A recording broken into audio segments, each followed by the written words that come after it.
Benno Bokk Yaakaar di coalition parti politique ak ay mouvement citoyen ñu daal di koy sos ci atum 2012 ba nu jëmee ci ñaareelu tuuru élection présidentielle 2012 yi le xam ngeen Benno Bokk Yaakaar mi ngi soso ci parti politique bii di APR waaye nag diggante APR ak Benno Bokk Yaakaar Macky 2012 mi ngi ci diggante bi ci fàttali 2012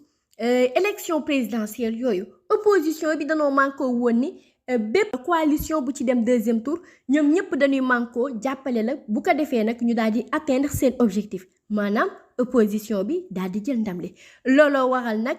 parti yi nga xamante ni wala membre yu Benno Bokk Yaakaar bokkoon na ci APR AFP PS And Jëf bu Landing Savané parti modèle bu Ibrahima Sall Rewmi de Idrissa Seck plus de 29 partis politiques ak it 4 mouvements citoyens bu ci mel ni fekkee ma ci boole de Youssou Ndour léegi nag ginnaaw élection présidentielle 25 mars 2012 yi la amal na nag benn élection législative waaw le 29 juin 2012 moom mi la di Moustapha Niasse nekkoon tête de liste Benno Bokk Yaakaar ñu daal di gagné 42 départements sur 45 ñu am 119 sièges sur 150 sièges deuxième élection législative yi nga xamante ni Benno Bokk Yaakaar bokk na ca mu nekk le 30 juillet 2017 boobu ki fi nekkoon à l'époque premier ministre di Mahammed Boun Abdallah Dionne moom moo nekkoon nag tête de liste ba Benno Bokk Yaakaar daal di am 125 sièges sur 165 waaye nag taxaw leen au scrutin législatif du 30 juillet 2017 Benno Bokk Yaakaar dafa dem sans Idrissa Seck bu Rewmi ak it une dissidente du parti socialiste portée par le maire de Dakar à l'époque Khalifa Ababacar Sall jamono yooyu ma nga woon prison moom moomule ak Idrissa Seck ñoo daal di créé woon à l'époque coalition bi di taxawu Sénégal ñu ngi jëm nag ci ay élections législatives 31 juillet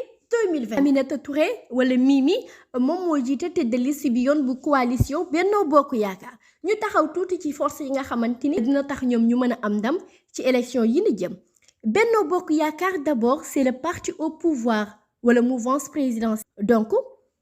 naturellement day xamante ne koy bénéficier wu lu ci mel ni le pouvoir discrétionnaire bi nga xamante ni constitution bi moo ko conféré le président de la République qui nomme à des postes stratégiques comme le ministre de l'Intérieur te loolu it actu la parce que souvent bu ñuy jub ci ay élections dañ naan bu que le ministre de l'Intérieur di jiite wala di diriger ndax lu tax parce que mën nañ far waaw Benno Bokk Yaakaar aussi beneen atu bokk na si le mariage quadrillage du territoire administratif Benno Bokk Yaakaar est l'une des rares coalitions à être présent dans tous les bureaux de vote loolu it atu la leneen aussi Benno Bokk Yaakaar dafa am koppar beneen bi Benno Bokk Yaakaar comme coalition ou mouvance présidentielle ba foofu tamit dañuy interpeller directement le président de la République lu waral boobu ba léegi ngeen dégg ñi nga xamante ni ñoo di waa APR wala coalition Benno Bokk Yaakaar di porter l'accent ci réalisation le président de la République loolu tamit mën na cee def dara lu waxadi le visage du Sénégal a changé sous le président Macky Sall port Farafani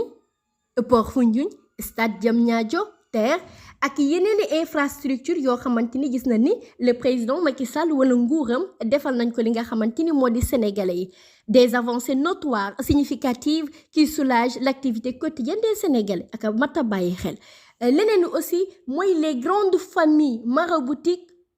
sont de connivence avec le pouvoir waaw loolu nag moom yàgg na ci mim réew waa léegi ku wax force tamit faaw nga wax faiblesse xam nga l'injustice notée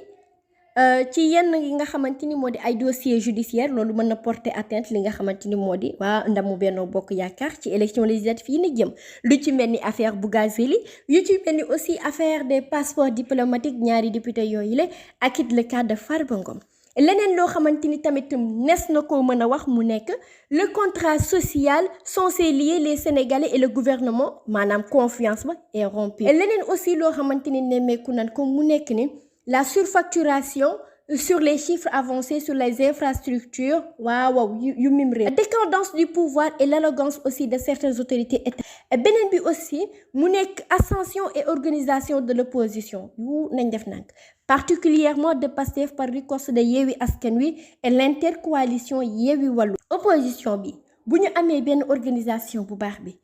taxawaay bi nga xamante ni Yewwi Askan Wi am nañ ko ak intercoalition bi mu def ak Wallu Askan bi loolu rek mën na porter atteinte ci victoire Benno Bokk Yaakaar ci législative yi nu dem. xam nga nag lu nu waay waxe di xam ni sénégalais yi ñoo yor seen ay xob te ñoo koy sànni ngelawaay nañ ko sànnil ñi gën ndax bu ko defee Sénégal kat mën a dem ca kanam. C'était votre chronique de la campagne. tey nag ñu baaxee woon ko ñi nga xamante ni moo di Benno Bokk Yaakaar xam naa ëllëg ñu xooliti beneen coalition Agora TV et la vitrine du peuple.